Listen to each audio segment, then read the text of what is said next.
There's also curious new reporting tonight about the Trump White House. The New York Times, out with this story, says conservative activists plotted during the prior administration to try to discredit officials on the inside that were not seen as sufficiently loyal to that man.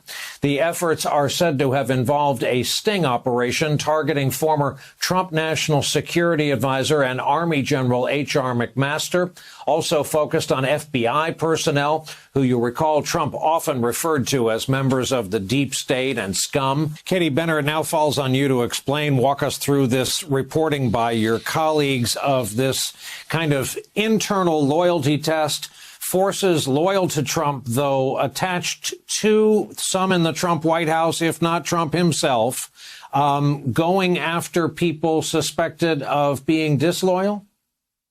Yes. So what we should do is we should understand that what we reported today in the New York Times is directly tied to events that we're seeing unfold in the Republican Party today with Representative Cheney, the move to oust her from the Republican Party because of her lack of loyalty to Donald Trump.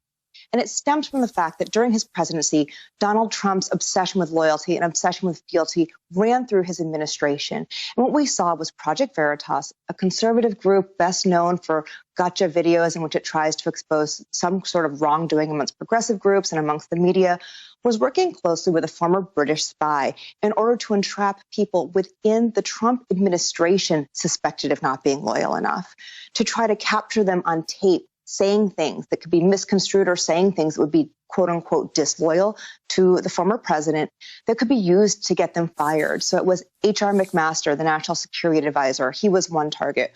FBI officials, FBI employees. Trump, keep in mind, was convinced the FBI was out to get him. So this was an outside group really working to purge the government of enemies. Now, keep in mind, in the United States, we are not loyal to presidents. We're loyal to the Constitution.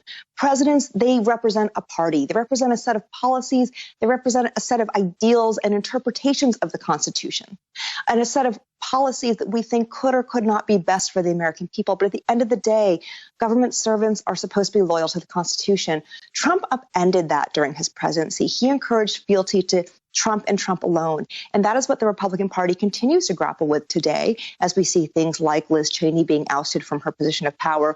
We see somebody like Elise Stefanik, who made her name during the Trump administration for being one of his staunchest supporters, being put into her place. We have about a year and a half to see how long this effect will be lasting when we see the midterm elections, whether we see Trump have influence there. But what we do know is that what we saw happening, unfolding in 2018 in the New York Times reporting lives on today.